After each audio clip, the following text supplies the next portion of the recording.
en 30 días, en un mes.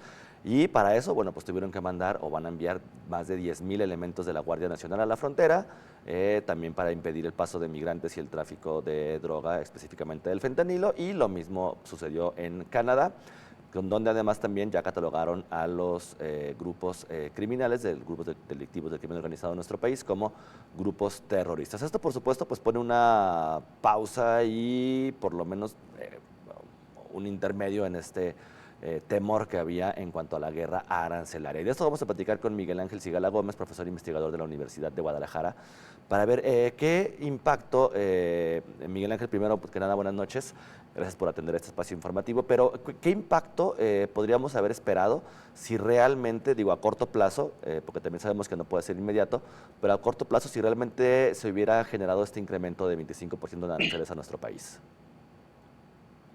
Sí, muchas gracias. Buenas noches, Víctor, por la invitación.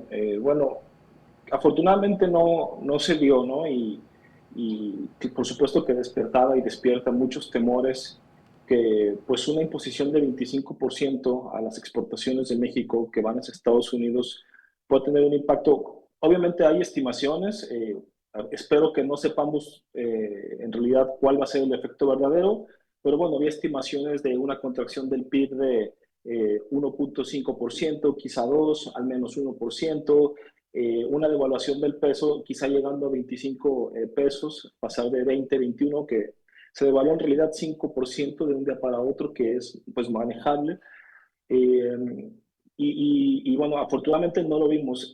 ¿Qué significa? Bueno, en realidad había un efecto, pudo haber habido un efecto pues multiplicador en el mal sentido en la imposición de aranceles, ¿no? Porque evidentemente un 25% hubiera desincentivado en muchos casos la venta de productos hacia Estados Unidos, ¿no? Entonces, vamos, ¿y qué se hace? Pues los productos se tienen que vender en otro lado y quizá pues, no se pueden exportar tan fácilmente a otro mercado, no hay la logística, no están los gustos del consumidor, se quedan en México, una sobreoferta pues puede bajar los precios, o sea, hay una cadena de un círculo vicioso y un círculo negativo que puede y podría ocurrir en la economía mexicana.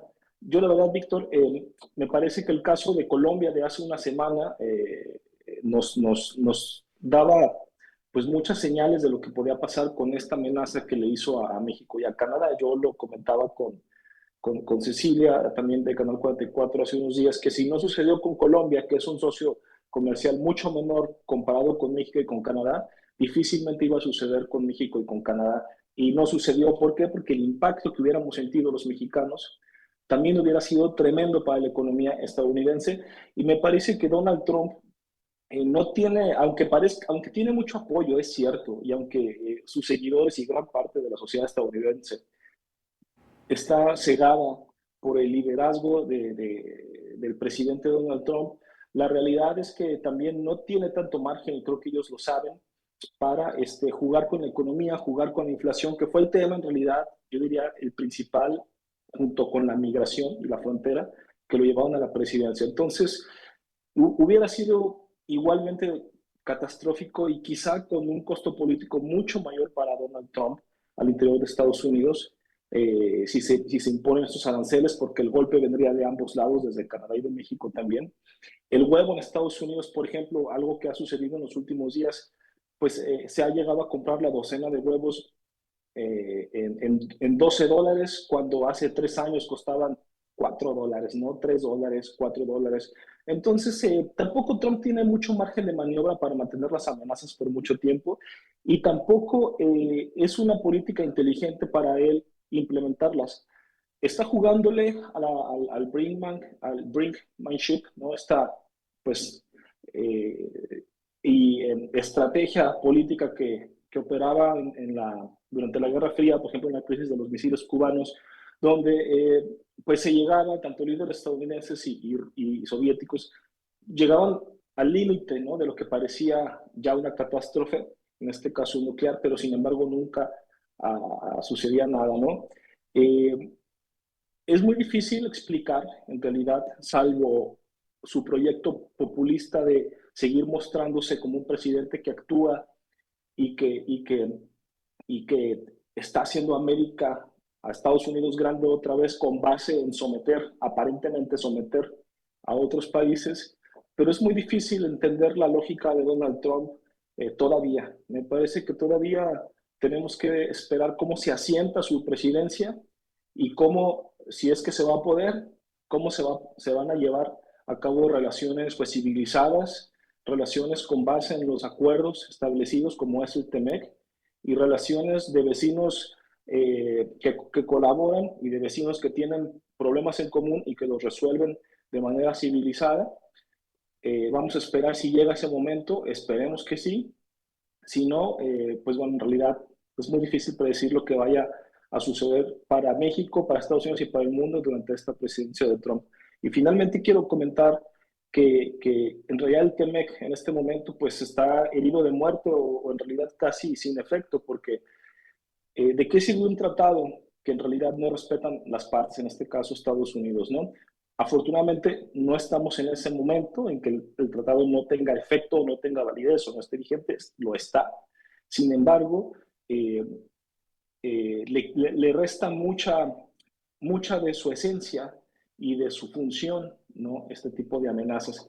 Recordemos que el Telecán fue firmado por un shock que sucedió durante la presidencia de Nixon, el llamado Nixon Shock, cuando el presidente estadounidense le impuso de manera unilateral y arbitraria un 10% de aranceles generales a Canadá y a México. Para evitar este tipo de arrebatos, los países en América del Norte firmaron un acuerdo para que pues se minimizaran estas situaciones que hoy pues en realidad son pues el pan de cada día, ¿no?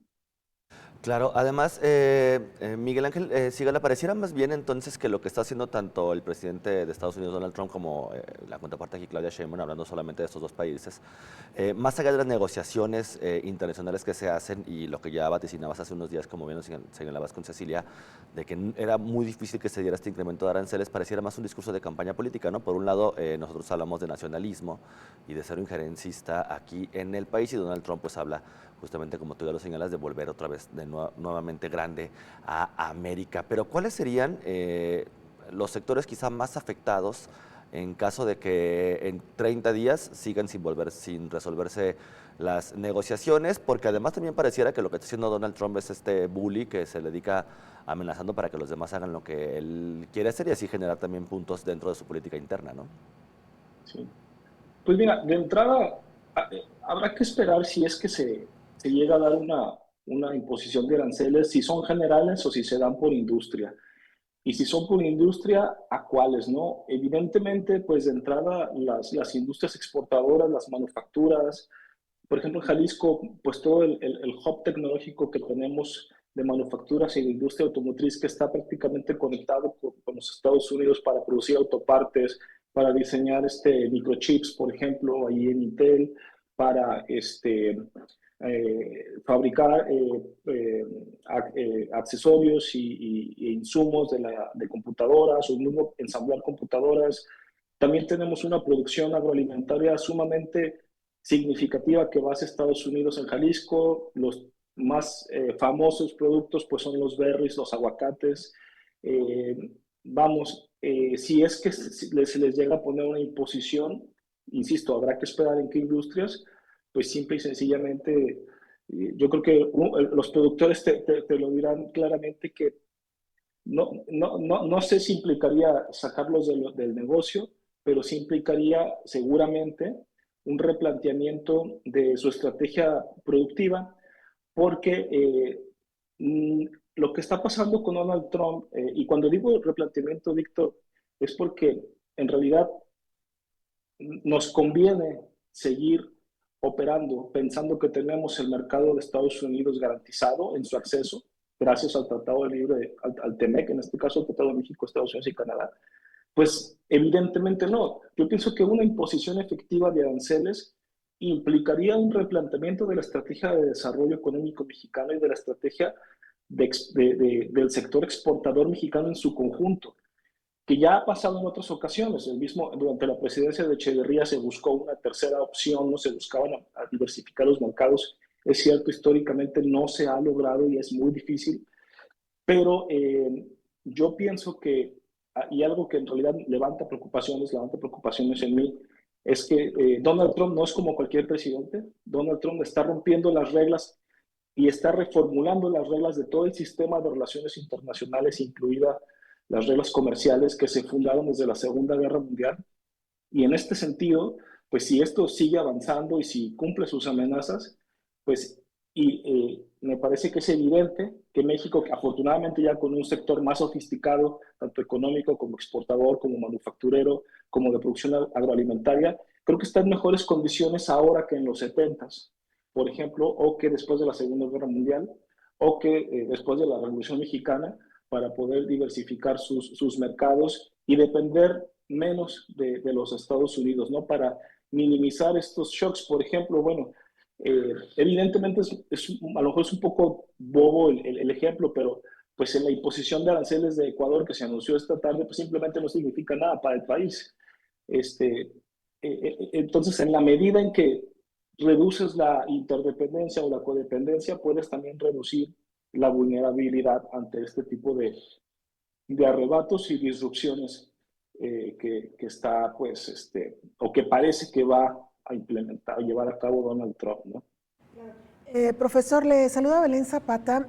¿Qué credibilidad tendrá en el futuro Donald Trump si esta no es la primera, sino quizá la tercera o por lo menos la segunda vez que amenaza con este tipo de aranceles? Entiendo que esta vez pues se veía muy cerca porque incluso firmó estos decretos, pero ¿qué credibilidad tendrá en un futuro cuando vuelva a amenazar con estos aranceles? Porque al final de cuentas, pues se podría decir, en el último minuto va a negociar y esto simplemente no va a suceder.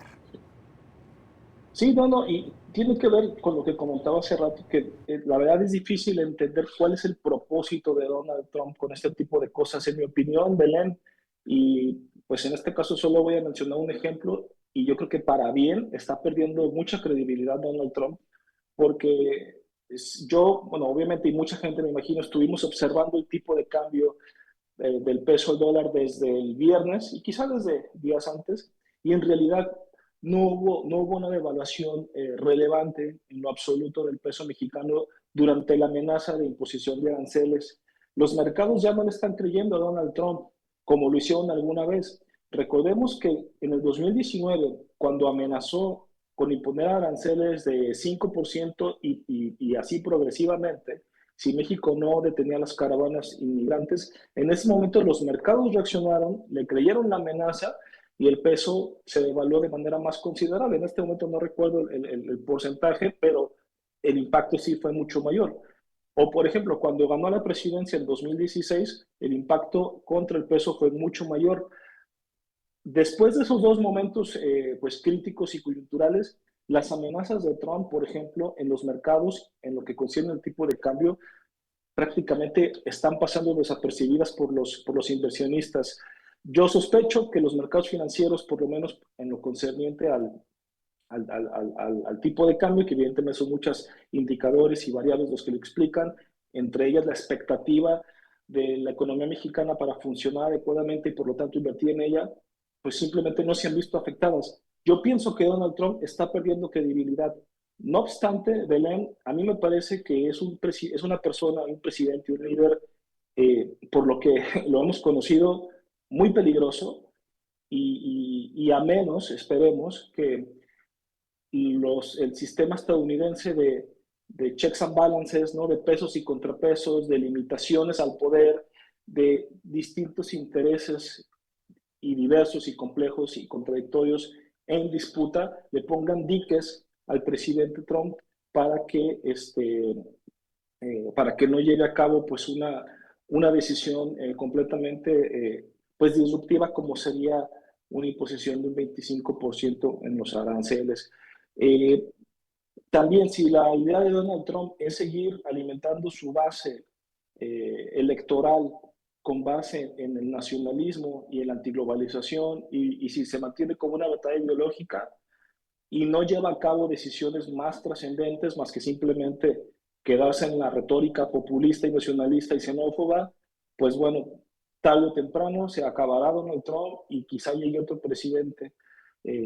Pero bueno, La verdad es que no se puede jugar al adivino, porque yo mismo llegué a pensar que el trumpismo por momentos quedaba sumamente debilitado. Yo creo que estamos en un momento crítico donde si Estados Unidos cambia y da un giro hacia el aislacionismo, hacia el nacionalismo, hacia la antiglobalización, pues va a cambiar el mundo completo y bueno, sí, con pues un pronóstico totalmente reservado de qué signifique esto, ¿no? Agradecemos muchísimo su compañía esta noche, sus comentarios. Gracias, gracias por su tiempo. Un gusto, Belén y Víctor. Buenas noches. Gracias, muy buenas noches. Es el profesor Miguel Ángel Cigala Gómez, profesor investigador.